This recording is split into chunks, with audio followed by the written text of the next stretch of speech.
वक्रतुण्डमहाकाय सूर्यकोटिसमप्रभ निर्विघ्नं कुरु मे देव सर्वकार्येषु सर्वदा। अज्ञानतिमिरान्धस्य ज्ञानाञ्जनशलाकया चक्षुरुन्मीलितं येन तस्मै श्रीगुरवे नमः। योऽन्तः प्रविश्य मम वाचमिमां प्रसूता सञ्जीवयत्यखिलशक्तिधरस्वधाम्ना अन्यांशहस्तचरणश्रवणत्वगादीन् प्राणान्नमो भगवते पुरुषाय तुभ्यम्।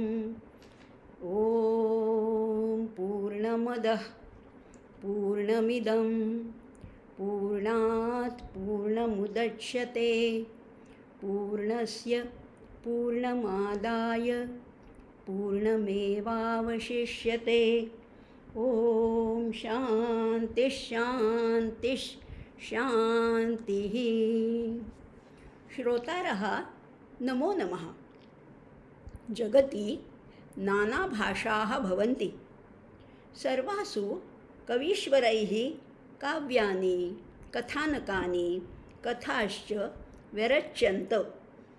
तत्र कस्यापि न संशयः। परन्तु संस्कृतभाषायां सर्वत्र कल्पैः पुरातनैः कविभिः यादृशानि काव्यानि व्यरच्यन्त तादृशानि न अन्यत्र उपलभ्यते। तत्र कारणं देवभाषायाः वैशिष्ट्यम्। अत्र यादृशी पदसरणी रमणीया सम्भवन्ति तथा न अन्यत्र। अत्र देदीप्यमानं शब्दवैपुल्यम् अन्यत्र दुर्लभम् एव। अत्र विराज्यमानम् अर्थपौष्कल्यम् अन्यत्र न दृश्यते। बाणसदृशो गद्यरचना विचक्षणः अन्यत्र क्व दृश्येत। भट्टिसदृशः पण्डितकविः क्व अन्यत्र लक्ष्येत। तेषां शब्दचमत्कारः अनुवादे नैव भवति। अतः सन्तोषम् इप्सुभिः संस्कृतम् अध्येतव्यम् इति अत्र न संशयः। नमस्कार श्रोते हो, माधवी रघुवीर या यूट्यूब चॅनलमध्ये आपणा सर्वांचं अतिशय मनापासून सानंद स्वागत करत आहे। आपण अभ्यास करतोय तो उपनिषदांचा आणि तो उपक्रमाचं नाव आहे वेदांत वैभव। आणि खरोखर काय वैभवशाली ही परंपरा आहे, काय वैभव साठवलेले। म्हणजे अनेक अंगांनी जरी ह्याचा विचार केला तरी ह्याच्यामध्ये तत्त्वज्ञान आहे, याच्यामध्ये सौंदर्य आहे, याच्यामध्ये काव्य आहे। आपले ऋषी हे साधे वृक्ष ऋषी नव्हते तर ते कवी मनाचे होते। दोन्ही अर्थाने कवी म्हणजे अतिशय बुद्धिमान होते आणि सौंदर्याची जाणीव होती। नुसते बुद्धिमान असले तर कदाचित ती वृक्षता येते, पण उपनिषदातल्या कवींकडे सौंदर्य दृष्टी होती या सगळ्या विश्वाकडे पाहण्याची। आणि त्या विश्वातूनच त्यांनी त्या परमेश्वराचा, त्या परमात्म्याचा, त्या परब्रह्माचा शोध घेण्याचा प्रयत्न केला। आणि म्हणूनच ऋषी म्हणतात, ईशावास्यमिदं सर्वं यत्किंच जगत्यां जगत तेन त्यक्तेन भुञ्जीथाः मा गृधः कस्य स्विद्धनम्। आणि आपण ह्याच उपनिषदाचा म्हणजेच ईशावास्य उपनिषदाचा अभ्यास करतोय। आणि आपले आता झालेत आठ मंत्र झालेले आहेत, भाग झालेले आहेत 6 आणि मंत्र झालेले आहेत 8। ह्या 8 मंत्रामध्ये सुद्धा आपण त्या ऋषींच्या कल्पना वैभवाचं प्रत्यंतर घेतलेलंच आहे। काय सुंदर सुंदर कल्पना मांडल्यात। मागच्या म्हणजे 8व्या श्लोकातच आपण पाहिलं होतं की त्याची 11 लक्षणं सांगितली होती। त्या परब्रह्म कसं आहे तर ते कसं आहे, सह पर्यगात शुक्रम अकायम अव्रणम अस्नाविरम शुद्धम अपापम अविद्धम कवीर मनीषी परिभू स्वयंभू असं त्याचं वर्णन करता करता आणि त्या आणखीन शेवटचा शब्द अतिशय आपल्याला भावला होता, याथा तथ्यतो। आणि खरंच आहे, हे परब्रह्माचं ही 11 लक्षणात मावला का तो मावतच नाही। वर्णन करता येत नाही हेच त्याचं वर्णन आहे। हे वारंवार सांगूनसुद्धा परत ऋषी त्याचं वर्णन करतातच आहेत, कारण त्याच्याशिवाय राहवतही नाही। पण तो इतका शक्तिशाली आहे, सर्वज्ञ आहे, सर्वगामी आहे आणि सर्व शक्तिमान आहे असा तो आहे। आणि त्यामुळे सगळ्यांना शक्ती पुरवणारा, सगळ्यांना त्या गोष्टी देणारा असा तोच आहे. आपण पाहिलं ना, या सृष्टीमध्ये सुद्धा प्रत्येकाला आवश्यक ते इतकं परफेक्ट दिलेलं आहे, इतकं परिपूर्ण दिलेलं आहे की त्याच्यामध्ये कुठे उणीव नाही आहे. माणसाच्या क्रियांमध्ये, माणसांच्या कर्मामध्ये उणीवा असतात. एखादं कर्म केलं तरी ते 100% यशस्वी होईल असं नाही आहे. ह्याचं तर ह्या सगळ्याच्या पलीकडचं कार्य आहे. त्यामुळे एवढा ब्रह्मांडाचा पसारा ह्यांनी मांडला आहे, पण कुठेही त्याच्या प्रणालीमध्ये, त्याच्या व्यवस्थापनामध्ये कुठेही एवढीशीसुद्धा चूक नाही. आणि हेच त्याचं वैशिष्ट्य, याथातथ्यतः त्यांनी सगळं हे दिलेलं आहे. असं आपण 8 भागामध्ये त्याचं वर्णन पाहिलं होतं. आणि ह्या सगळ्या शक्ती म्हणजे कुठल्या आहेत? अगदी क्रियाशक्ती आहे, द्रव्यशक्ती आहे, ज्ञानशक्ती आहे, प्रतिभाशक्ती आहे. ह्या सगळ्या शक्ती त्यांनी आपल्याकडे ज्या शक्ती आहेत, कुठल्याही कुणाकडे वक्तृत्व शक्ती असेल, कुणाकडे कला असेल, कुणाकडे नेतृत्व असेल, अशा शक्ती अनेक आहेत. आणि आत्ताचे दिवस कुठले आहेत? अहो, शक्तीचाच महोत्सव आपण साजरा करतो आहे. या शक्ती देवताचा, ह्या नवरात्रीचा उत्सव चाललेला आहे. आणि हा नवरात्री हा शक्तीचाच उत्सव आहे. आणि म्हणून सर्वात पहिल्यांदा आपल्या विषयाला सुरुवात करण्यापूर्वी आपण त्या शक्तीलाही वंदन करूया ना. शक्तीला म्हणूया, सर्व मंगल मांगल्ये शिवे सर्वार्थ साधिके शरण्ये त्र्यंबके गौरी नारायणी नमोस्तुते. किंवा तिचे अनेक प्रकाराने, या देवी सर्वभूतेषु क्षांतिरूपेण संस्थिता नमस्तस्यै नमस्तस्यै नमस्तस्यै नमो नमः. आत्ता मी क्षांती वापरलं, पण तुम्ही शांती म्हणू शकता, निद्रा म्हणू शकता, मती आहे, धृती आहे. या सगळ्यात शक्ती ज्या आहेत सगळ्या तिच्याच शक्ती आहेत. आणि ती शक्तिशाली आहे, ती शक्ती प्रदान करते. आणि म्हणून तिच्या जोरावरच हे सगळं विश्व चाललं आहे. पण तिला चैतन्य पुरवणारासुद्धा तोच आहे. त्यामुळे शिव आणि शक्तीचा हा सगळा खेळ मांडलेला आहे. शिवशक्तीचा अटीतटीचा खेळ चालला भुवनपटी, त्रिगुणाचे हे तीनच फासे चराचरातून निनादती. असा हा सगळा खेळ मांडलेला आहे. आणि या खेळातलं आपण एक खरं म्हटलं तर फक्त प्यादं आहोत. आपल्याला वाटतं आपणच काहीतरी करतो आहे, आपण काही करत नाही. ती चालवते तसं आपण चालवतो. आणि खरंच आहे, हे सगळं त्याच्यातलं कुठलंही कर्तृत्व माझं नाही याची जाणीव होणं म्हणजेच त्या परमात्म्यापर्यंत पोचणं किंवा तदाकार होणं, तद्रूप होणं हे आहे. आणि ह्याचाच आपण गीतेमधनं म्हणा, उपनिषदातनं म्हणा, इतर अध्यात्मग्रंथातनं हाच तर आपला शोध घ्यायचा आहे. आपल्याला शोध कुठे घ्यायचा आहे? मागे मागे मागे जात. आपल्याला फक्त आपल्या समोरचं दृश्य दिसतंय, विश्व दिसतंय. आपण फार तर इतिहासाचा अभ्यास केला, 100, 200, 500 वर्ष मागे जाऊ शकतो. पण हा तेवढा नाही आहे हो, हा त्याच्याही पूर्वी होता. म्हणजे अब्जावधी वर्षाचा जरी आपल्याला अभ्यास करता आला तरी त्याचा ठांग लागणारच नाही. कारण तो सगळ्यांच्या पलीकडे, सगळ्याच्या म्हणजे अगदी परे असा तो आहे. आणि म्हणून त्याचा थांग लागत नाही. हेच तर त्याचं वैशिष्ट्य आहे. पण म्हणूनच तो सारखा खुणावतो. आणि त्याचा अभ्यास करावा अशी जो जिज्ञासू आहे त्याला निश्चितपणाने अशी इच्छा होत असते. आणि ह्याच धारणेतनं, ह्याच विचारप्रणालीतनं आपण ह्या उपनिषदातल्या पहिल्या उपनिषदाचा म्हणजेच ईशोपनिषदाचा अभ्यास करतो आहे. 8 मंत्र झाले होते, आज 9वा मंत्र बघू. एकूण 18 मंत्र आहेत.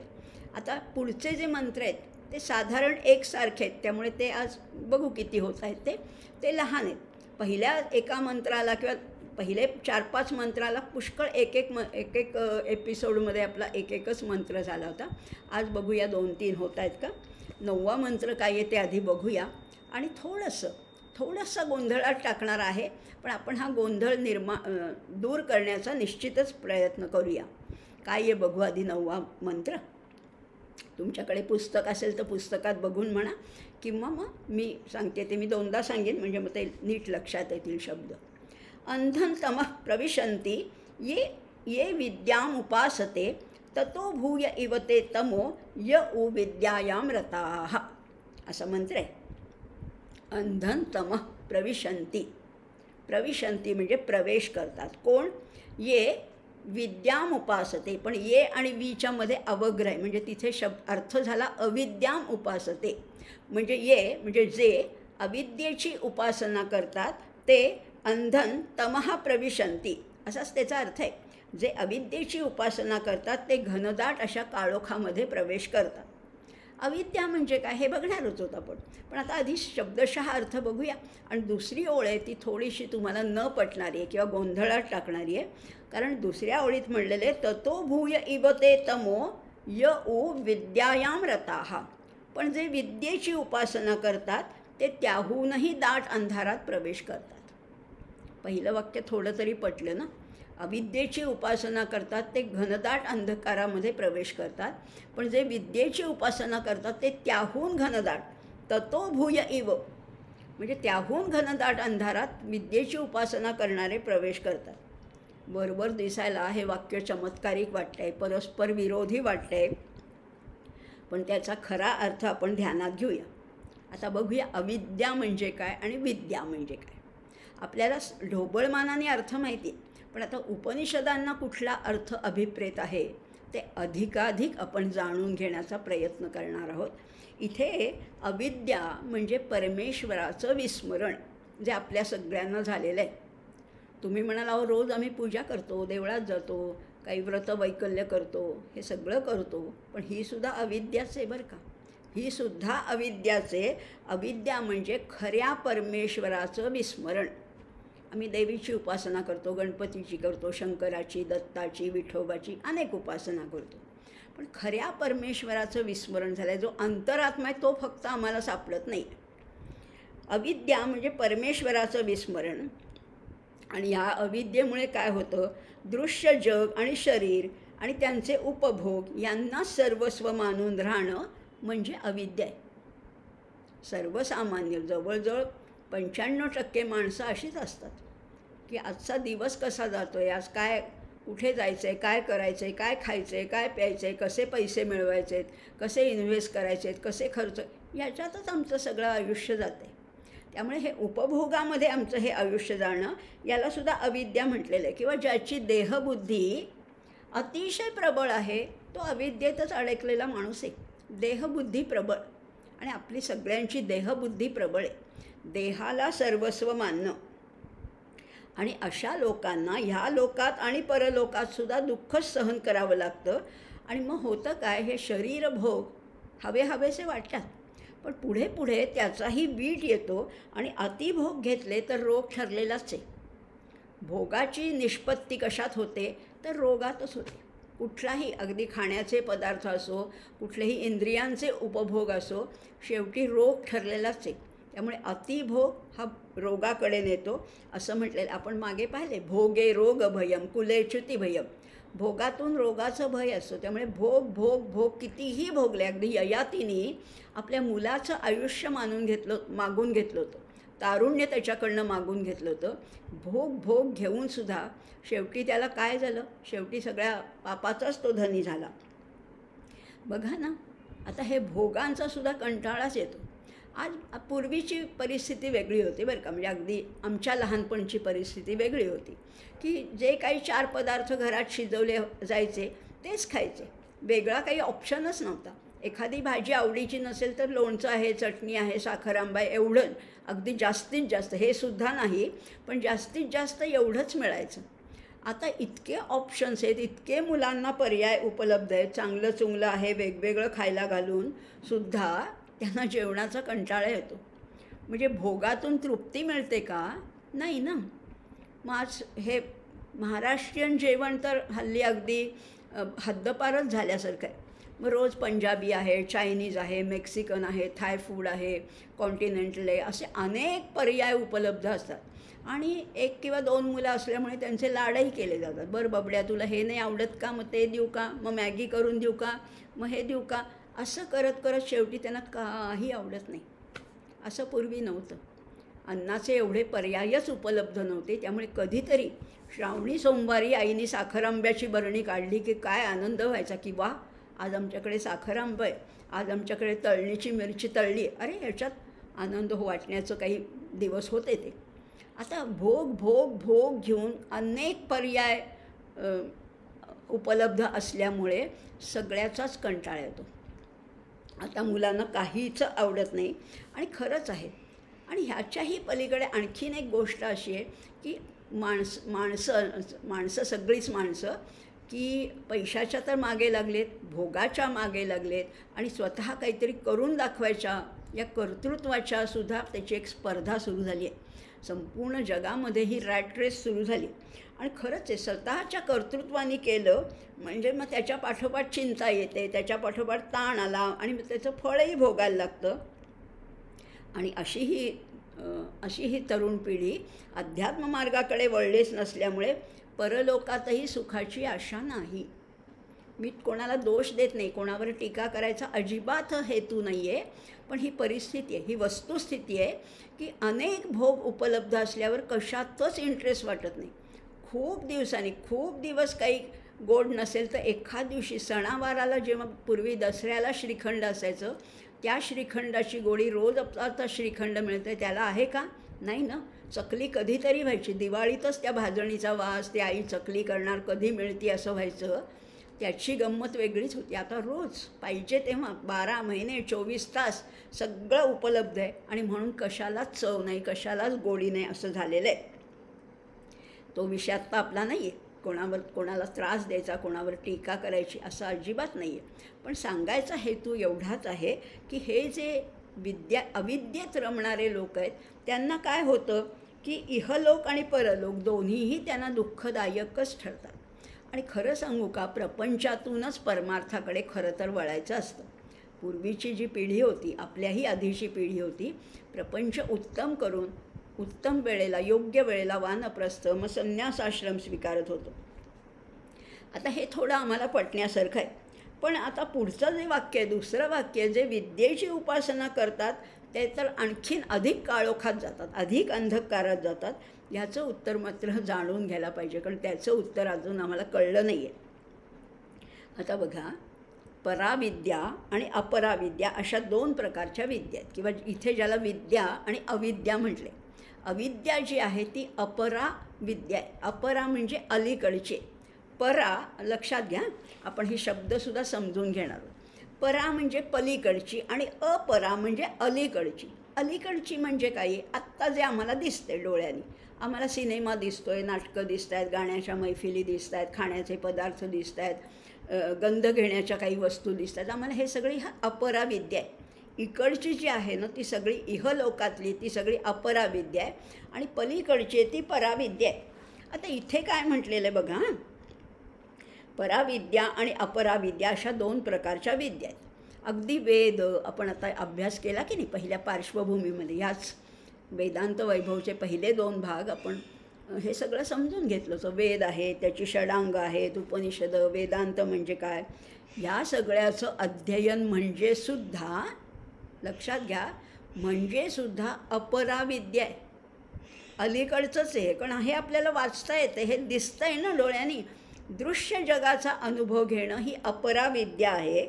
आणि म्हणून म्हणजे जेव्हा नारद मुनींनी सनत कुमारांकडे गेले होते तेव्हा त्यांनी विचारलं की तुमचं पूर्व अध्ययन काय झाले, तेव्हा त्यांनी बरीच मोठी यादी सांगितली की हे येते, सगळ्या विद्यांचं अध्ययन झालेलं आहे.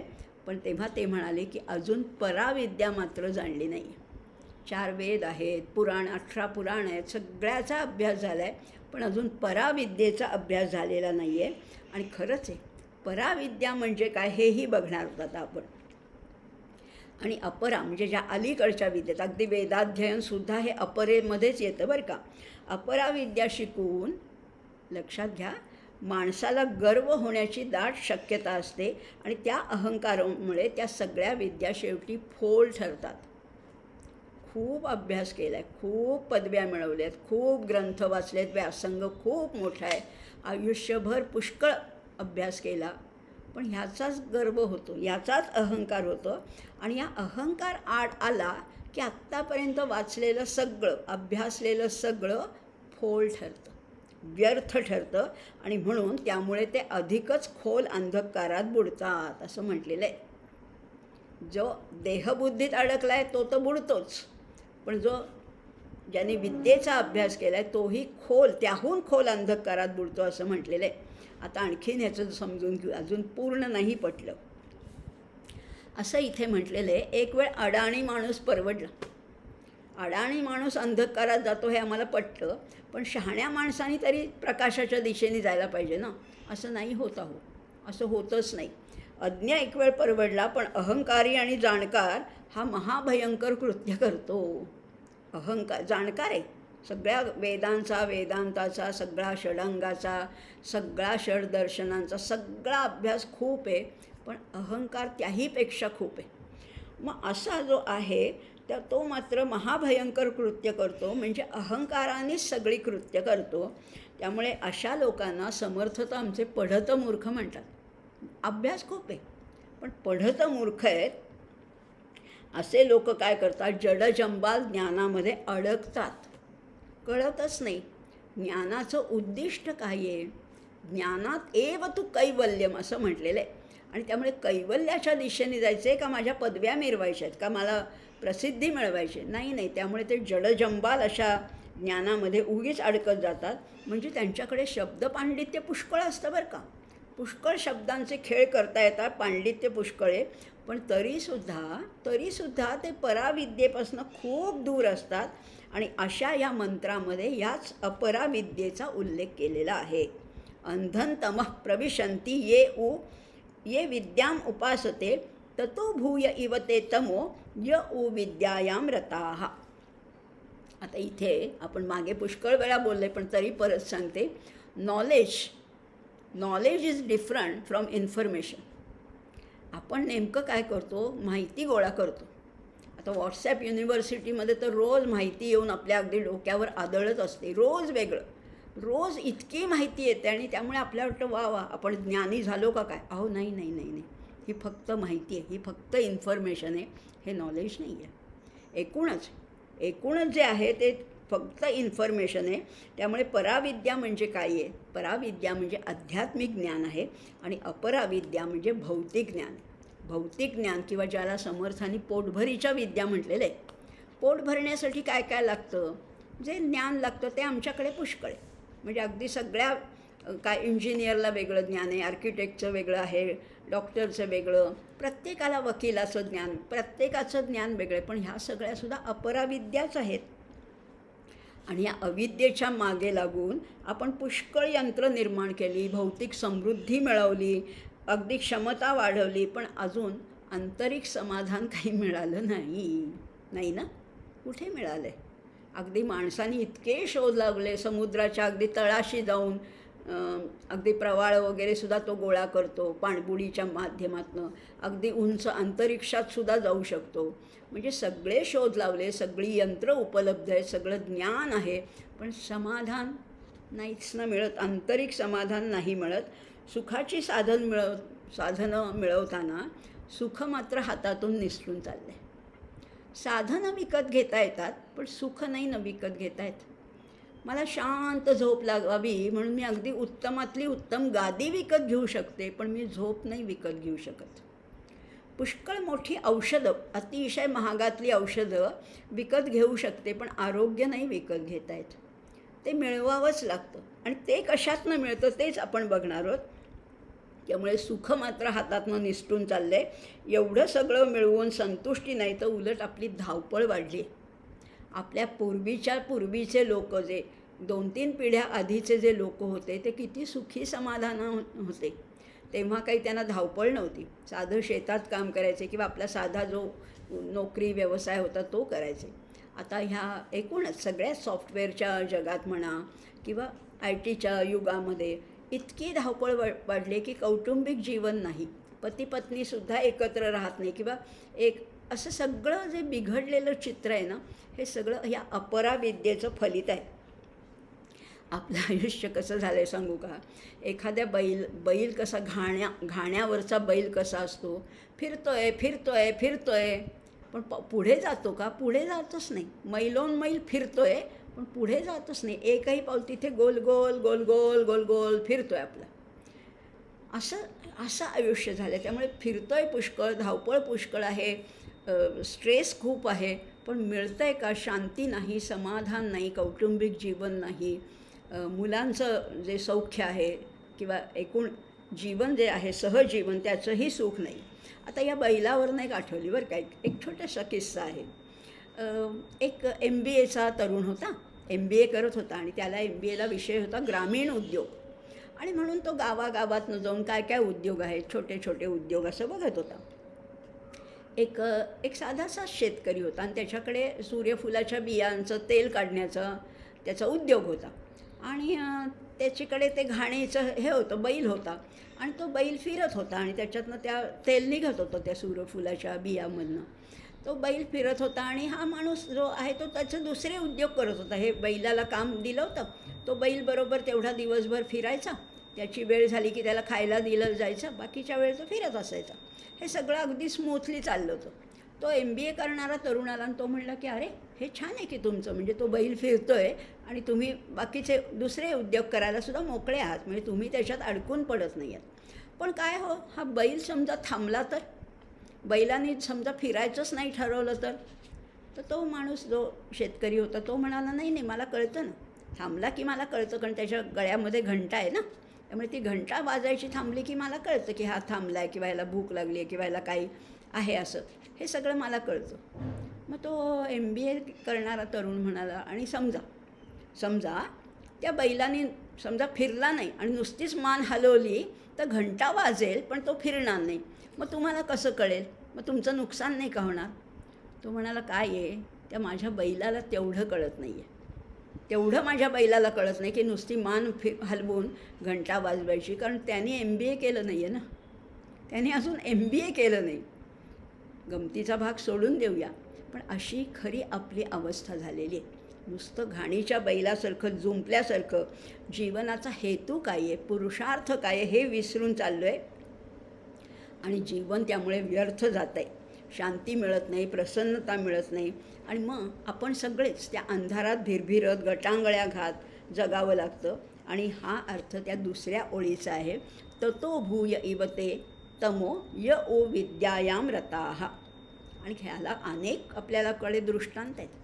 रावणाचं अगदी दशानन लंकाधिपती रावणाचं उदाहरण आहे. ज्ञानी होता, वेदसंपन्न होता, कर्तृत्ववान होता, तपस्वी होता, पराक्रमी होता, एवढं सगळं असूनही तो असुर होता ना, असुर होता, तो राक्षस होता. कारण संस्काराशिवाय जे कर्तृत्व आहे ते नेहमीच राक्षसी असतं. त्यामुळे कर्तृत्वाला संस्काराची जोड पाहिजे, क्रियेला अध्यात्माची बैठक पाहिजे, तरच ते समाधान देणारं होतं, असंही त्याचं म्हटलेलं आहे. समजतो आहे का अर्थ? अजूनही नाही समजलं. आता थोडा माऊलींच्या ओवीचा आधार घेऊया. जेव्हा खूप कार्य हातून होतं तेव्हा अहंकार चढतो आणि अहंकार आहे हा सगळ्यात मोठा अडथळा आहे अध्यात्माच्या मार्गातला. आणि म्हणूनच माऊलींनी सांगितलं आहे, नवल अहंकाराची गोठी न लगे अज्ञानाच्या पाठी, झोंबे ज्ञानियाच्या कंठी. अहंकाराची ही गोठी आहे ना, अहंकाराचा हा फास आहे, तो अडाण्याला कधीही लागत नाही. न लगे अज्ञानाच्या पाठी, झोंबे ज्ञानिया कंठी. त्यामुळे तो ज्ञानी जो माणूस आहे त्याला अहंकाराची बाधा चटकन होते, अज्ञानी माणसाला माहितीच नसतं, त्यामुळे त्याला आणि म्हणून एक वेळ अडाणी परवडला, पण ज्ञानी असून अहंकारी जर असेल तर तो खोल अंधारात जातो, असा ह्याचा साधारण अर्थ आहे. आता पुढचे जे 2-3 श्लोक आहेत ते सुद्धा अशाच अर्थाचे, थोडे थोडे वेगळेच अर्थातच, त्यामुळे त्याचेही अर्थ आपण खोलात जाऊन समजून घेणार आहोत, आणखीन आपल्याला पुढे जाणार आहोत. आता हे सगळं करत असताना बघा, आता 9वा हा कुठला झाला, 9वा श्लोक झाला नाही का. हां, आता 10वा श्लोक बघूया बरं का. 10वा श्लोक काय सांगते, अन्यत एव आहुर्विद्यया अन्यत आहू अविद्यया. अर्थात शब्द वेगळे बरं का इथे, तरी मी आधी पुस्तकातले वाचते आणि मग संधी सोडवून वाचते. अन्यदेवाहुर्विद्यया अन्यदाहुर अविद्यया इति शुश्रूमधीराणां ये नस्तत विचचक्षिरे. आता बघा, अन्यत एव आहुः विद्यया, हे विद्येचं फळ आहे असं काही म्हणतात आणि हे अविद्येचे फळ आहे असं काही म्हणतात. म्हणजे बघा काय सांगितलं आहे, ह्याचा आधी शब्दशः अर्थ बघूया. विद्येचं फळ वेगळंच सांगितलं आहे आणि अविद्येचं आणखीन वेगळंच फळ सांगितलं आहे. ज्यांनी आमच्यासाठी ही व्याख्या केली, विचचक शिरे असं म्हटले ना, ते कोण होते? त्या बुद्धिमान पुरुषांकडनं आम्ही असं ऐकलं आहे. आम्हाला काही माहिती नाही आहे, आम्ही एवढा अभ्यासच केला नाही. इति शुश्रूम असं आम्ही ऐकलं आहे. कुणाकडनं? धीराणाम, धीर पुरुषांकडनं आम्ही ऐकले. धीर म्हणजे काय आपल्याला आता पक्कं कळलेलं आहे. धीर, वारंवार हा शब्द उपनिषदात येणार आहे. त्याचा अर्थ आहे विवेकी, नुसता ज्ञानी नाही. तो ते ज्ञान कसं इम्प्लिमेंट करायचं, ते कसं वापरात आणायचं, ते कसं उपयोजित करायचं, हे धीर पुरुष आहे. असं आम्ही ऐकलेलं आहे की विद्येचं फळ वेगळं आणि अविद्येचं वेगळं. आता बघा, आता हेच मागचाच संदर्भ थोडा पुढे नेणार आहोत आपण. अपराविद्येने पुस्तकी ज्ञान मिळेल, पण माणूस अहंकाराच्या आहारी जाण्याची दाट शक्यता असते आणि त्यामुळे काय होतं? अधोगती होते. असे लोक देहाला सर्वस्व मानतात, दृश्य जगात रमतात, ते कोणत्याही मूल्यांची पर्वा करत नाहीत आणि म्हणून ते माणूस म्हणून शिल्लकच राहत नाही. आता ह्याच्यात सगळी गंमत आहे बरं का. ते इतक्या अधोगतीला जातात की माणसाकडनं ते पशुत्वाकडे जातात. अर्थातच थोडक्यात अर्थ काय, ते माणूस म्हणण्याच्या लायकीचेच राहत नाहीत. लक्षात ठेवा. आता हा संदर्भ आणखीन पुढे वेगळ्या अर्थाने आपण घेणार आहोत. आता ह्याच्या उलट अपराविद्या किंवा अविद्या ज्याला म्हणतो, त्याचे आपण इफेक्ट किंवा त्याचे परिणाम पाहिले. परंतु जो पराविद्या जाणणारा माणूस आहे तो ब्रह्मपदी पोचतो. बघा, पराविद्या जाणणारा माणूस ब्रह्मपदी पोचतो, तो वेगळाच होतो आणि तोही माणूस म्हणून राहतच नाही. समजतंय ना तुम्हाला? तोही माणूस म्हणून राहत नाही, उलट तो नराचा नारायण होतो. समजतंय? दोन्हीकडे हाच शब्द वापरला, हेच वाक्य वापरलं आहे. तो माणूस राहत नाही. जो अविद्येमध्ये अडकतो किंवा अपराविद्येमध्ये अडकतो तो अधोगतीला जातो, तो माणूस म्हणण्याच्या लायकीचा राहत नाही. आणि जो पराविद्येकडे जातो तो ऊर्ध्वगतीला जातो आणि तोही माणूस राहत नाही, पण तो माणसाचा, नराचा तो नारायण होतो. समजते याच्यातली गंमत? आपण हे व्यवहारात बघतो ना, व्यवहारात सुद्धा बघतो ना, किंवा एखादं व्याख्यान असेल, एखादी सभा असेल, खूप मोठे वक्ते असतात, ते काहीतरी अतिशय गहन विषयावर व्याख्यान देतात आणि मग ते विचारतात की कोणाला काही शंका असली तर विचारा. आपण काहीच बोलत नाही, कारण आपल्याला शंकाच नसतात, कारण आपल्याला काही कळतच नाही. सर्वसामान्य लोक असतात ना, ते म्हणतात आम्हाला काही शंकाच नाही आहे. आणि जे अतिशय विद्वान असतात तेही म्हणतात आम्हाला काही शंकाच नाही आहे. का?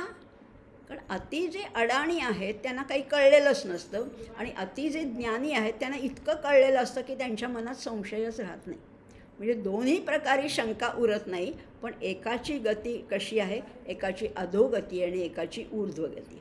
ही याच्यातली गंमत आहे. तो माणूस म्हणून राहत नाही आणि म्हणून त्याच्यासाठी काय करायला हवं? ज्ञान तर मिळवायचं, पण अहंकाराच्या आहारी जायचं नाही, किंचितही गर्व होऊ द्यायचा नाही.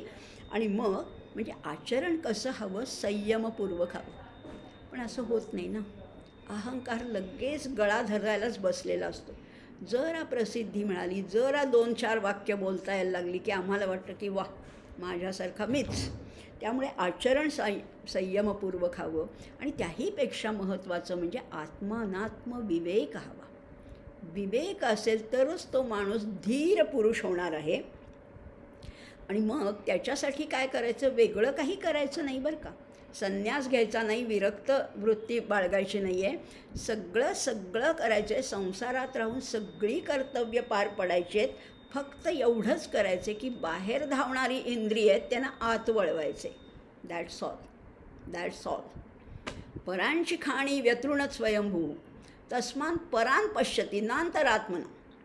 त्यामुळे ही इंद्रिय आहेत ना, ही 10 इंद्रिय आहेत, पंच ज्ञानेंद्रिय, पंच कर्मेंद्रिय, सारखी बाहेर बाहेर बाहेर धावत आहेत. डोळ्यांना बाहेरचं बघायचे, नाकाला बाहेरचा वास घ्यायचा आहे, कानानं बाहेरचं ऐकायचे, त्वचेला बाहेरचा स्पर्श पाहिजे. सगळ्या इंद्रियांना बाहेरचं पाहिजे. आतलं कुणाला पाहिजे हो? आत एक सुंदर नाद निनादतोय, आतमध्ये एक अंतर्नाद आहे. तो ऐकायला आवडतं का कानाला? नाही. आम्हाला ते तिकडचं संगीत, यांचं म्युझिक, त्यांचं गाणं आम्हाला ऐकायला आवडतं, पण अंतर्नाद ऐकायला आवडत नाही. आंतरसंवादसुद्धा आम्ही साधत नाही. आतली चव चाखायचा तर प्रश्नच येत नाही. पण आत आहे ना, एकदा बघा, ही दारं आत ढकलून तर बघा, काय फार मोठा आनंद साठवलेला आहे आतमध्ये. पण असं नाही ना, आम्हाला अशी सवयच नाही आहे. मग ही सगळी इंद्रिय खरं तर आत वळवायला पाहिजे आणि त्या परमशक्तीचं नित्यस्मरण ठेवून त्याचा शोध घ्यायला हवा. असं केलं तर माणूस कुठल्या कुठे पोचू शकतो, परमपदवीपर्यंत पोचू शकतो. पण आम्हाला माहितीच नाही असं काही असतं, हेच माहिती नाही आहे. आता धीर शब्द जो आहे ना, याच्यातला जो नेमका शब्द वापरला आहे बरं का, मी वारंवार सांगते की धीर आणि मूढ शब्द उपनिषदामध्ये वारंवार येतात. पण मूढ म्हणजे मूर्ख नाही आणि धीर म्हणजे धैर्यवानसुद्धा नाही. तर धीर म्हणजे विवेकी आणि मूढ म्हणजे अविवेकी.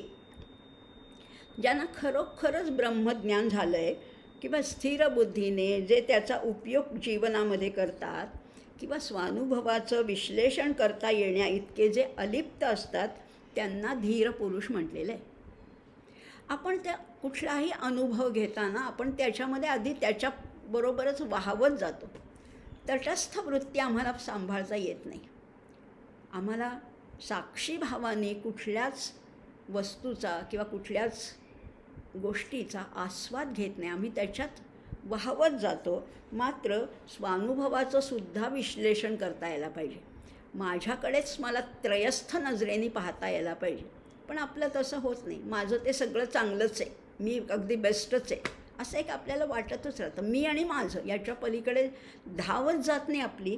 त्यामुळे हे जे आहेत ते धीर पुरुष आहेत.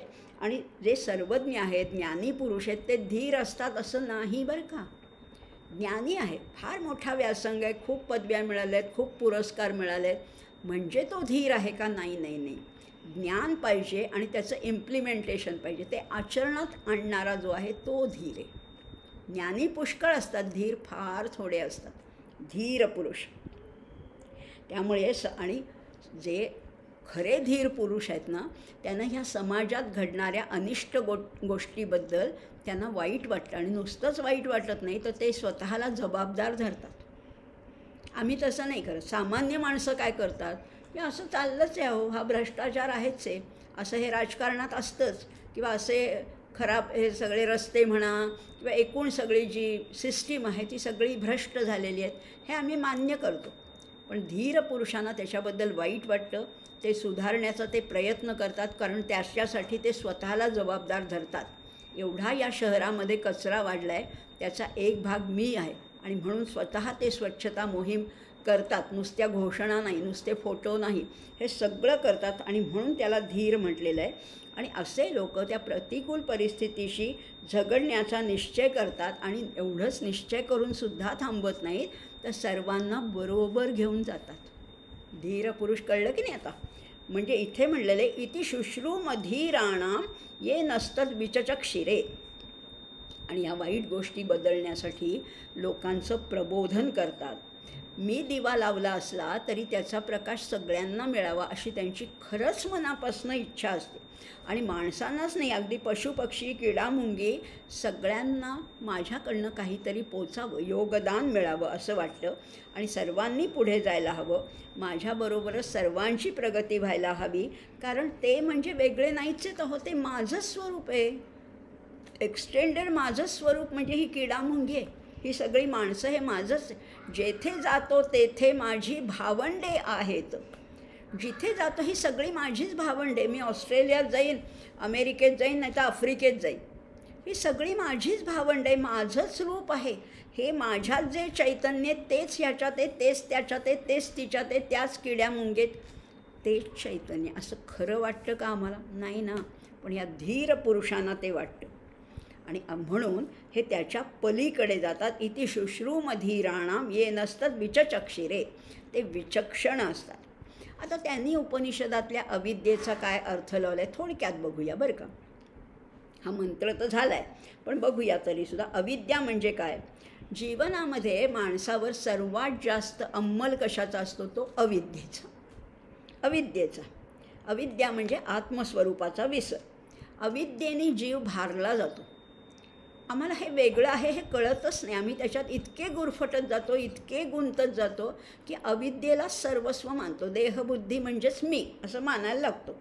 अविद्येच्या पगड्यामुळे जीवाला स्वरूपाचा विसर पडतो. अविद्या म्हणजे आनंदाचा लोप. म्हणजे बघा किती चुकीच्या ठिकाणी आपण आनंद शोधतोय ना. आम्हाला वाटतं हे खाल्लं की मला आनंद मिळेल, एवढे पैसे मिळाले की मला आनंद मिळेल, असा बंगला बांधला की अहो नाही नाही नाही नाही, चुकीच्या ठिकाणी आनंद शोधताय. आनंद तिथे सापडणारच नाही. कितीही शोध घ्या, नाहीच सापडणार आनंद आतमध्ये. त्यामुळे अविद्या म्हणजेच आनंदाचा लोप आहे आणि नेमकं तिथेच. आणि हा अज्ञानाचा अंधकार आहे, तो जीवाला ग्रासतो आणि त्यातून तो आनंदासाठी त्या दृश्यामध्ये चाचपडत राहतो. जीवन असंच संपून जातं. म्हणजे बघा, ज्याच्यामध्ये जे नाही ते तिथे आहे असं वाटणं हीच अविद्या आहे. कळलं की नाही आता? अविद्या म्हणजे काय कळलं? जिथे जे नाही तिथे मला वाटलं तिथेच ते आहे, हा अविद्येचा प्रभाव आहे. मी आनंद स्वरूप आत्मा आहे हे विसरून इंद्रियांच्याद्वारे आनंद मिळण्याची इच्छा करणं हीच अविद्येची खरी करामत आहे. आणि ती भुलवते बरं का. ही अविद्या आम्हाला भुलवते, आम्हाला आकर्षित करते, भ्रमात टाकते. आणि अविद्येची पकड इतकी घट्ट असते की आम्ही काही चुकीचं करतो हेच आधी आम्हाला कळत नाही. कळेना ढळेना सदा संचले मीपणे आकळेना. आम्हाला कळत नाही, हेही आम्हाला कळत नाही. काय कमाल आहे ना. या अविद्येची इतकी पकड आहे. आणि म्हणून त्या अविद्येच्या अंमलाखालचा माणूस कधीही शहाणा होतच नाही. त्याला वाटतं ह्याच्यातच आनंद आहे आणि मग त्याची भय संपत नाही, त्याची चिंता संपत नाही. असं आहे. समर्थांनी फार सुंदर सांगितलं आहे, स्फुरे विषयी कल्पना ते अविद्या. विषयांकडे जी धाव घेते, विषयांकडे जी झेप घेते तीच अविद्या आहे. स्फुरे विषयी कल्पना ते अविद्या, स्फुरे ब्रह्म रे जाण माया सुविद्या. पण ब्रह्माकडे जी जाते ती सुविद्या आहे, दृश्याकडे जाते ती अविद्या आहे. मुळी कल्पना दो रूपे ते चिल्याली, विवेके जरी तरी सस्वरूपी मिळाली. ह्या दोन्ही कल्पना त्या एकाच्याच आहेत. पण आपल्याला कुठे जायचे? अविद्येकडे जायचे का सुविद्येकडे जायचे? आपणच ठरवायचे. कळला की नाही? अर्थ तरी आता कळला, जायचं कसं ते आता बघूया. अर्थ तर निदान कळला आहे, मंत्राचा अर्थ कळला आहे. पुढचाही मंत्र साधारण हे 4-5 मंत्र साधारण एकाच अर्थाचे पण शेड्स आहेत, वेगवेगळ्या शेड्स आहेत. आता 11वा मंत्र बघूया. विद्यांच्या विद्यांच यस्तद्वेदोभयं सह अविद्यया मृत्युं तीर्त्वा विद्ययामृतमश्नुते. काय म्हटलेलं आहे? विद्यांच अविद्यांच यस्तद्वेदोभयं सह. वेदोभयं म्हटलेलं आहे. इथे वेदाचं भय नाही बरं का, उभय म्हटलेलं आहे. उभय म्हणजे दोन्ही. आता इथे अर्थ बघूया आणि मग आणखीन त्याचा डीप अर्थ बघणार. इथे अविद्या म्हणजे कुठली आहे? पराविद्या. आणि अविद्या म्हणजे अपराविद्याच आहे. विद्या म्हणजे पराविद्या आणि अविद्या म्हणजे अपराविद्या आहे. दृश्य जगालाच खरी मानणारी ही विद्या आहे. आता आत्तापर्यंत आपण पाहिले की नाही, 9, 10, 11 ह्या मंत्रामध्ये विद्या आणि अविद्या हे सारखं वेगवेगळ्या अर्थाने वापरलं आहे. ते ध्यानात जर घेतलं नाही तर मात्र गोंधळ वाटू शकेल, थोडं कन्फ्युजन वाटेल. बघा ना, माणसाला अपराविद्या पण पाहिजे आणि पराविद्यासुद्धा पाहिजे, दोन्ही पाहिजे. पण आपण महत्त्व कशाला देतो? अपरे विद्याला जास्त महत्त्व. खरं तर पराविद्या नको आहे का? आम्हालाही पाहिजे ना, मोक्ष हवा असं वाटतं. पण मोक्षापेक्षा आत्ता काय मिळतं ह्याच्यात आम्ही रमत असतो. त्यामुळे आम्हाला अपरा पण पाहिजे आणि परा पण पाहिजे. आणि अपराविद्येमध्ये त्या मोक्षापर्यंत कसं पोचायचं हेही त्याच्यातच सांगितलं आहे. म्हणून आम्ही अपराविद्येमध्ये यज्ञयाग कसे करावे त्याचं ज्ञान होईल, धर्माचरण म्हणजे काय ह्याचं ज्ञान होईल, संयम शिकला जाईल, जगात कसे वागावे हे सुद्धा कळेल, उपासना कळेल, भक्ती कळेल. थोडक्यात या जगातील त्याचे जीवन योग्य मार्गाने जाऊ शकेल. स्वर्गादी लोकात जाण्याचं पुण्यसुद्धा त्याला मिळवता येईल. कशाने? या अपराविद्येने. पण शेवटी जायचं कुठे? पराविद्येपर्यंत. कारण आपण एक समजतो की स्वर्ग स्वर्ग स्वर्ग ही सुखाची परिसीमा आहे. पराकाष्ठा काय आहे? तर स्वर्ग. तिथे रोग नाही आहे, तिथे दुःख नाही आहे, तिथे तहान भूक नाही आहे, तिथे जरामरण नाही आहे, तिथे चिंता नाही, थकवा नाही. आणि आम्ही पुण्य केलं की अशा स्वर्गाचा लाभ मिळेल म्हणजे आमचं जीवन अगदी कृतकृत्य झालं. परंतु ती अंतिम स्थिती नाही आहे. एवढ्याने तो ब्रह्म होऊ शकणार नाही. स्वर्ग हे लास्ट अल्टिमेट डेस्टिनेशन नाही. लक्षात घेऊया. लहानपणी आपल्याला वाटायचं की स्वर्ग म्हणजे स्वर्ग म्हणजे काय, वा वा एकदम आराम आहे स्वर्गामध्ये. असं नाही आहे. स्वर्ग ही सुद्धा अलीकडची स्थिती. आपण पाहिले ना गीतेमध्ये, स्वर्गामध्ये किती काळ राहायला मिळेल? थोडाच काळ. जोपर्यंत पुण्याची पावटी सरत नाही तोपर्यंत स्वर्गात राहता येईल. क्षीणे पुण्ये मर्त्यलोकं विशंती. पुण्य संपलं की परत खाली यायला लागतं. म्हणजे स्वर्ग ही अल्टिमेट स्टेज नाही आहे. मग आता ब्रह्मपदापर्यंत जायचं असेल, आपल्याला 7 स्वर्ग माहिती आहेत की नाही? ओम भूहू भुवः स्वः महः जनः तपः सत्यम. मग सत्यलोकापर्यंत एक वेळ जाता येईल. अवघडच आहे.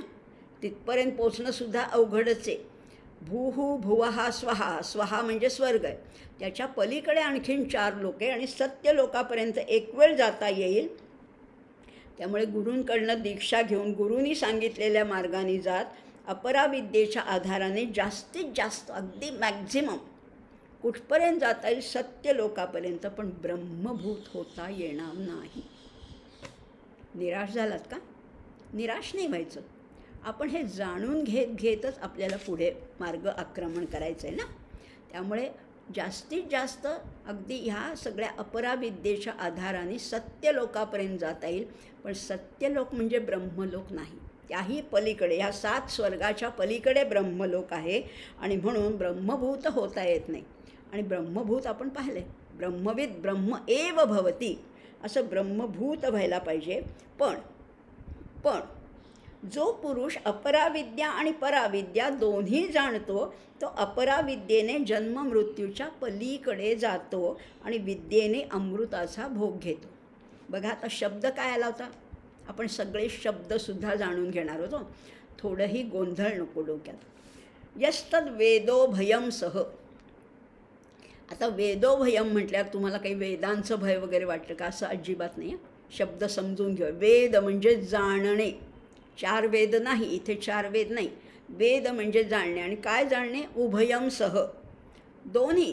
पराविद्या पण जाणायची, अपरा पण जाणायची. अपरा तर आपल्यालासुद्धा माहिती आहे थोड्या प्रमाणात, सगळीसुद्धा माहिती नाही. पण अपराविद्या म्हणजे आपण आत्ता जे शिकतो ती अपराविद्या. आणि पराविद्या हे दोन्ही जो जाणतो तो खरा कोण आहे? तो सगळ्या या अविद्येच्या हा जो मृत्यू लोक आहे हा तरुण जातो. तीर्थवा म्हणजे त्याच्या पलीकडे जातो. आणि ह्या पराविद्येमुळे विद्यया अमृतम अश्नुते. आणि पराविद्येच्यामुळे त्या अमृताचा आस्वाद घेतो, अमृताचं सेवन करतो. दोन्ही त्याला प्राप्त होतं, कारण तो दोन्ही जाणतो आहे. अपराविद्या पण जाणतो आहे, पराविद्या पण जाणतो. इथे शब्द आहे वेदः उभयम सह. उभय म्हणजे दोन्ही, बरं का. वेदोभयमचा अर्थ आता कळला की नाही? त्यामुळे पलीकडे तो जातो आहे. जो पुरुष अपरा आणि पराविद्या दोन्ही जाणतो तो अपराविद्येने जन्ममृत्यूच्या पलीकडे जातो आणि विद्येने अमृताचा भोग घेतो. तो ब्रह्मज्ञानी होतो. म्हणजे शब्देच्या परेश निष्णात असा असतो. म्हणजे त्याला प्रत्यक्ष अनुभव असतो. शब्दांनी तो सांगण्याचे आणि प्राप्त करण्यासाठी मार्गदर्शन करण्याचं सामर्थ्यसुद्धा त्याच्यात असतं. आणि तोच सद्गुरू होण्याच्या योग्य असतो, क्षमतेचा असतो. ब्रह्मविद ब्रह्म एव भवती. आता जे आपण खरे साधू पुरुष, ढोंगी बाबा वगैरे नाही, खरे जे सद्गुरू आहेत, जे अगदी त्या पदवीपर्यंत पोचलेले आहेत, त्यांना हे दोन्ही माहिती आहे. अपराविद्येचं सुद्धा ज्ञान आहे, पराविद्येचं सुद्धा ज्ञान आहे. स्वतः त्यांनी अनुभव घेतलेला आहे आणि दुसऱ्यांना सांगण्याचं सामर्थ्यसुद्धा त्यांच्यात आहे. असे ते आहेत. आणि ही जी आहे त्याला अपरोक्षानुभूती म्हटलेलं आहे. आचार्यांच्या भाषेत म्हटलं तर ही अपरोक्षानुभूती आहे. आणि हा जो मंत्र आहे ना, हा 11वा मंत्र, हा काय सूचित करतो आहे की विश्वातलं जीवन ही पारलौकिक जीवनाची खरं म्हटलं तर पूर्वतयारीच असते. अपराविद्येला कमी लेखू नका बरं का. कमी नाही आहे ती, तिथपर्यंत नेणारी नसली तरी अपराविद्या ही एक पायरी आहे. किंवा असंही म्हटलेलं आहे, प्रपंच, एक फार सुंदर वाक्य आहे, प्रपंच ही परमार्थाची पाठशाळा आहे. प्रपंचामध्ये धडे घ्यायचे आणि ते परमार्थात वापरायचे. कसे धडे घ्यायचे आणि कसे वापरायचे आम्हाला नाही आहेत. कसे वापरायचे बघा ना. समर्थांनी सांगितलं आहे, प्रपंच करावा नेटका मग धरावे परमार्थ विवेका. असं जरी सांगितलं असलं तरी दुसऱ्या एका ओवीमध्ये असं म्हटलेलं आहे, नेटका करता फिका होत जातो. दोन्ही ओव्यांचं हे कॉम्बिनेशन आहे बरं का, अशी एक ओवी नाही आहे. प्रपंच करावा नेटका, आधी प्रपंच उत्तम करावा. कसा करायचा? सगळी कर्तव्य अतिशय आनंदाने, अतिशय सहजतेने पार पडायची. खरं म्हटलं तर प्रपंचात अवघड काहीच नाही आहे. पत्नी धर्म असेल, पती धर्म असेल, शेजार धर्म असेल, परिवार धर्म असेल, सगळे उत्तम रीतीने आचरणात आणता आले की प्रपंच नेटका करता येतोच. प्रपंच करावा नेटका, मग धरावे परमार्थ विवेका. मग म्हणजे नंतर नाही, नेटका करता करताच परमार्थ मार्गाला जाता येतं. अजून एक उदाहरण सांगते बरं का. तुम्ही म्हणालो प्रपंचाच्या एवढ्या गोंधळात कुठला आम्हाला परमार्थ सुचते? आमचा नोकरी, व्यवसाय, धंदा, घर दार, मुलं बाळं, त्यांची शिक्षणं, लग्न, आजारपणं, ह्याच्यात आमचं गेलं आयुष्य गेलं. पण तरीसुद्धा एक उदाहरणावरून आपल्या लक्षात येईल, हे सगळं करायचं, ही सगळी कर्तव्य. कधी चांगले सुखाचे दिवस येतात, कधी दुःखाचे दिवस येतात, कधी अडचणीचे, संकटाचे डोंगरच्या डोंगर उभे राहतात. ते सुद्धा पार करायचे. पण कसे? एक डोळा परमार्थावर ठेवून. एक डोळा कसा? अनुसंधान त्याचं ठेवायचे. कर्तव्य इथे कर्मेंद्रिय आणि कर्तव्य सगळी ही करायचीच आहेत प्रपंचातली. काय तुमचं रोजचं स्वयंपाक पाणी, ऑफिसचं काम, जे काही असेल ती सगळी कर्तव्य करायची. पण एक नजर तिकडे ठेवायची. नाही अजून पटलं, अजून नाही तुम्हाला पटलं. एक उदाहरण बघूया, म्हणजे निश्चितच पटेल. आपण रेल्वेने कुठेतरी जात असतो प्रवासाला. बरेच मोठा ग्रुप असतो किंवा अगदी मित्रमंडळी असतील, नातेवाईक असेल, एखाद्या लग्नाला असेल, एखाद्या स्वाध्याय शिबिराला असेल, कुठेतरी आपण जात असतो. एक 5-25 जणं असतात एकत्र आणि सगळे अगदी छान गाडीची वाट बघत असतात. आपल्याला कळतं की गाडी लेट आहे. मग आपण गाडीची थोडी वाट बघतो. त्या प्लॅटफॉर्मवर सगळ्यांच्या बॅगा, होल्डॉल, पिशव्या सगळं ठेवलेलं असतं. हे सगळं करताना आपण कोणीतरी मध्ये चहा पितो, कोणीतरी हास्यविनोद करतो, कोणी जोक करतं, कुणाला झोप आली असते, कोणी पेपर वाचतो. हे सगळं करताना एक डोळा मात्र गाडीकडे असतो. आली का गाडी? आली का गाडीकडे? ट्रेन कधी येते इकडे एक नजर असते की नाही? म्हणजे हे करताय तुम्ही, सगळं करताय. मध्ये चहा काय पिताय, कोणी डुलकी पण मारतं, कोणी काय, सगळं चालू आहे. पण एक नजर तिकडे. मुख्य उद्दिष्ट काय आहे की ट्रेनमध्ये बसायचे. हे चहा पिणं हे उद्दिष्ट नाही, त्याच्यासाठी तुम्ही आला नाही आहात प्लॅटफॉर्मवर. उद्दिष्ट काय आहे? गाडी आली की गाडीत बसायचं. मग असंच करूया की, इतकं सोपं आहे. परमार्थाकडे एक दृष्टी ठेवायची आहे आणि प्रपंचातली सगळी कर्तव्य करायची, अगदी हसत खेळत सुंदर रीतीने. म्हणजे सगळ्या जीवनाचं जे अंतिम साध्य आहे ते अमृत जीवन कसं मिळेल या ऐहिक जीवनातच मिळणार आहे. त्यामुळे ही पारलौकिक जीवनाची पूर्वतयारी म्हणजे प्रपंच आहे. समजलं आता? आता आम्हाला जरा उत्साह आला. प्रपंच करायचा आहे, उत्तम करायचं आहे, पण त्याच्यात न अडकता लक्ष मात्र परमार्थाकडे ठेवायचं आहे. म्हणजे बघा ना, हे सगळं करताना तत्त्वचिंतन सतत पाहिजे. हाताने काम करा. हाताने तुम्ही अगदी भांडी घासा, कपड्यांच्या घड्या घाला, काही घराची साफसफाई करा, स्वयंपाक करा, काहीही करा. पण मनामध्ये चिंतन कशाचं झालं आहे? तत्त्वचिंतन. तत्त्वचिंतन आहे. क्रमी वेळ जो तत्त्वचिंतानुवादे. वेळ कशात घालवायचा आहे? क्रमी वेळ जो तत्त्वचिंतानुवादे न लिंपे कदा दंभवादे विवादे. तो कधी अडकतच नाही. मी भांडणं, कलह, मतभेद ह्याच्यात तो अडकतच. न लिंपे कदा दंभवादे विवादे. करी सुख संवाद जो उगमाचा. जायचे कुठे? उगमाकडे जायचे. मी कुठून आलो, हे विश्व कसं निर्माण झालं, या उगमाकडे जायचे. करी सुख संवाद जो उगमाचा, जगी धन्य तो दास सर्वोत्तमाचा. आपल्याला सर्वोत्तमाचा दास व्हायचे, याचा त्याचा दास नाही. सर्वोत्तमाचा दास व्हायचा असेल तर मनामध्ये तत्त्वचिंतन चालले. हाताने प्रपंचाची कामं करायची. सगळी प्रपंचाची कामं करत आपल्याला ही देहाने सगळी कामं करायची आहेत, पण लक्ष मात्र तिकडे ठेवायचे. एवढं जर करता आलं तर सगळं जमलंच म्हणून समजा. परमार्थ निश्चितच साधणार आहे. आता 12वा मंत्र काय सांगतोय बघूया. असेच आहे सगळेच, हे 4-5 मंत्र आहेत, हे सगळे असेच आहे.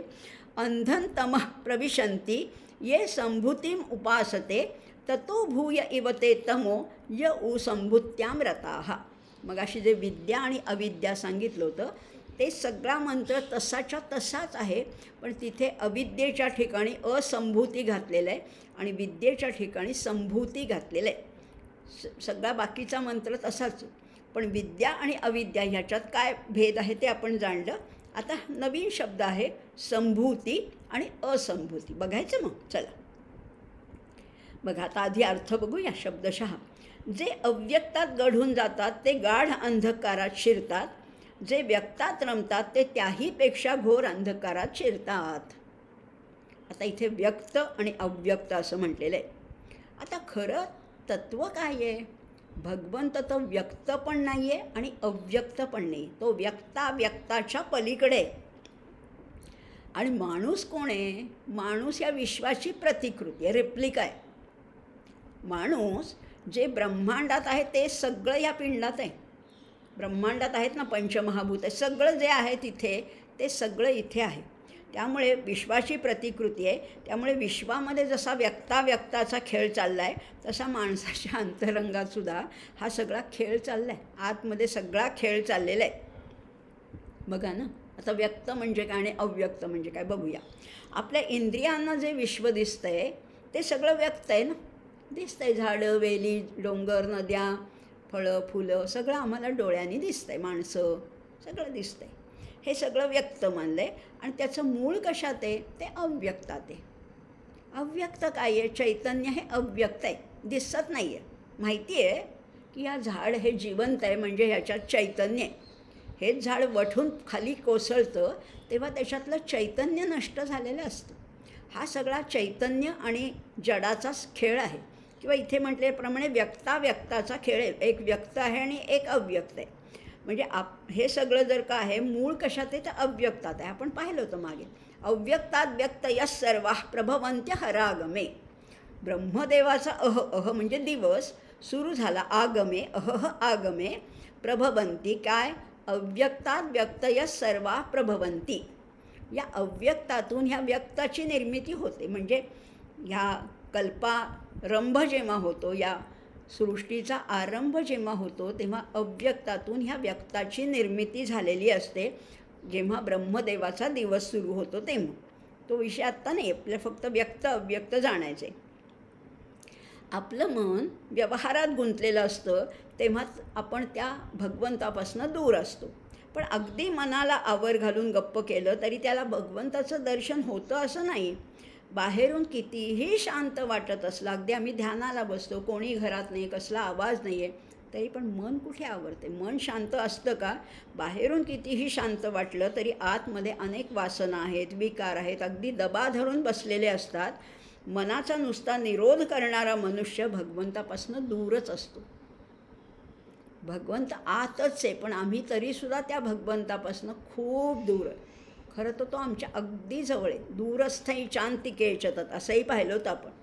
मग आता सगळे व्यवहार आम्ही व्यवस्थित करत असताना भगवंताचं चिंतन करा म्हणताय तुम्ही. अवघड आहे हो, अवघड आहे. कधी कधी जमतं पण मध्येच कधीतरी मन इतकं घसरतं की कधी तो विषय बाजूला पडतो कळतच नाही.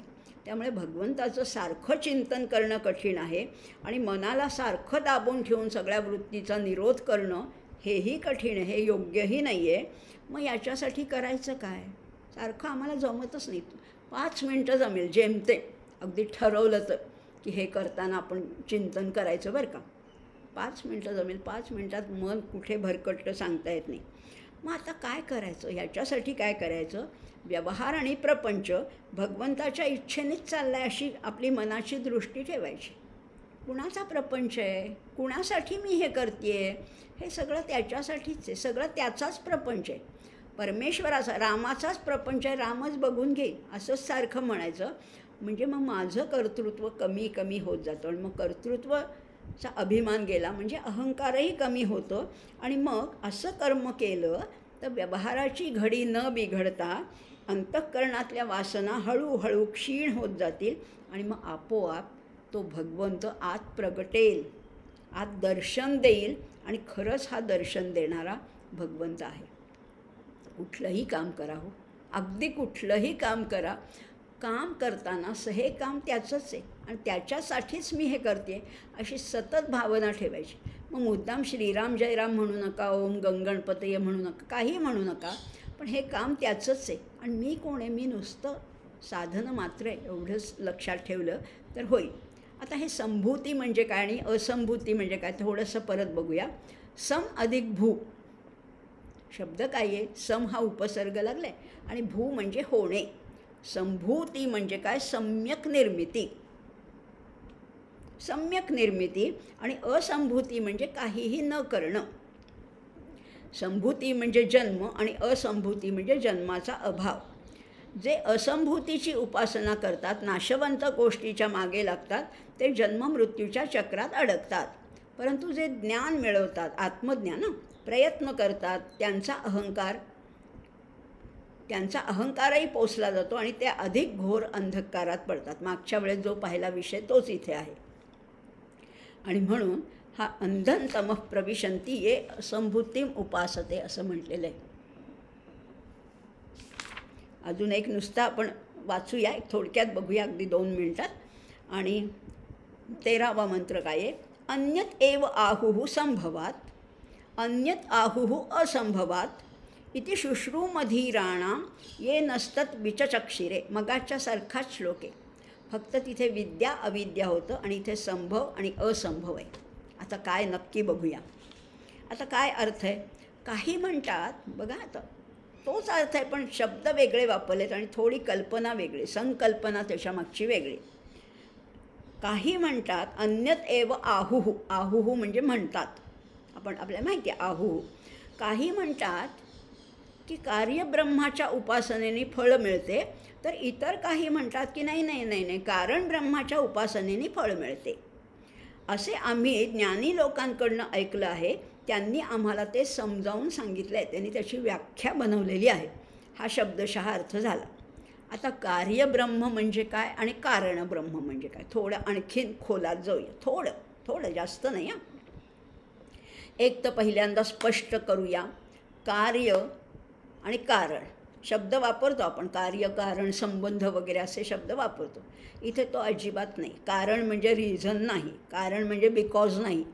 इथे कारण म्हणजे मूळ, रॉ मटेरियल, आणि कार्य म्हणजे फिनिश्ड प्रॉडक्ट. हे अगदी कायमचं लक्षात ठेवायचं आहे. उपनिषदाच्या भाषेत किंवा अध्यात्माच्याच भाषेत ते आहे, ते कारण आहे आणि हे दिसतं आहे ते सगळं कार्य आहे, हे प्रॉडक्ट आहे त्याचं. रवा हे लाडूचं कारण आहे ना, रव्यापासून लाडू बनवतो, रवा हे कारण आहे. रव्याचं कारण काय, गहू हे रव्याचं कारण आहे. मागे मागे गेलं तर आपण अगदी पूर्ण त्याच्यापर्यंतच पोचतो.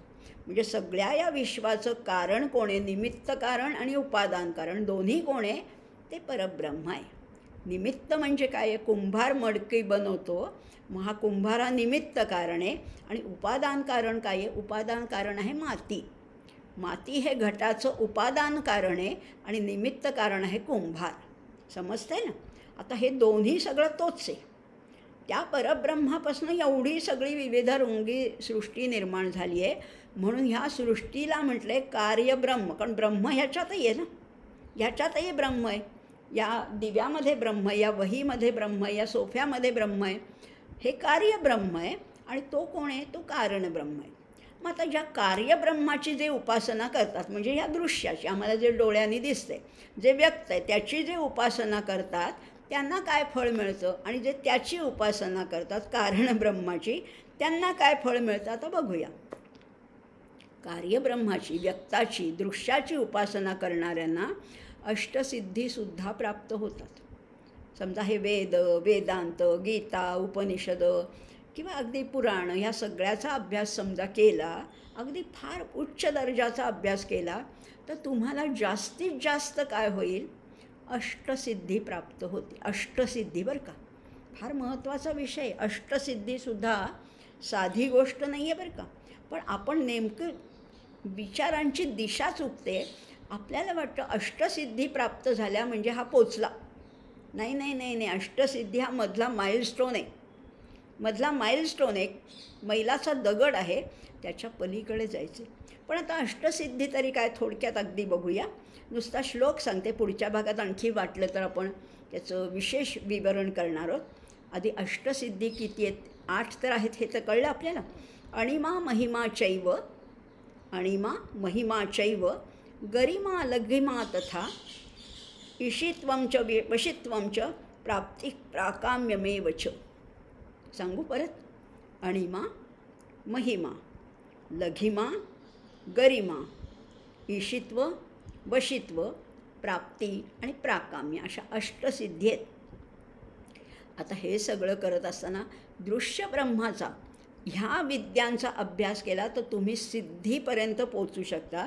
पण जर का त्या अव्यक्ताची उपासना केली किंवा त्या कारणब्रह्माची उपासना केली तर त्याचं फळ आणखीन वेगळं आहे. पण ते काय आहे ते आता पुढच्या भागात बघूया. आणि या अष्टसिद्धीबद्दलसुद्धा थोडक्यात आणखीन पुढच्या भागात आपण जास्त बोलूया. आज मात्र इथेच थांबूया. कारण हे आता बहुतेक आता किती झाले? 13 झालेत. म्हणजे पुढच्या भागामध्ये हे संपूर्ण होईल असं मला वाटते. पण त्याच्यातही 2 अतिशय महत्त्वाचे आणि अतिशय आशयघन असे मंत्र आहेत. त्याचाही अभ्यास आपण पुढच्या भागात करूया. आज मात्र इथेच थांबूया असं मला वाटते. 13 मंत्र, 13वा अर्धवटच झाला आहे. पण पुढच्या वेळेस तो पूर्ण करूया.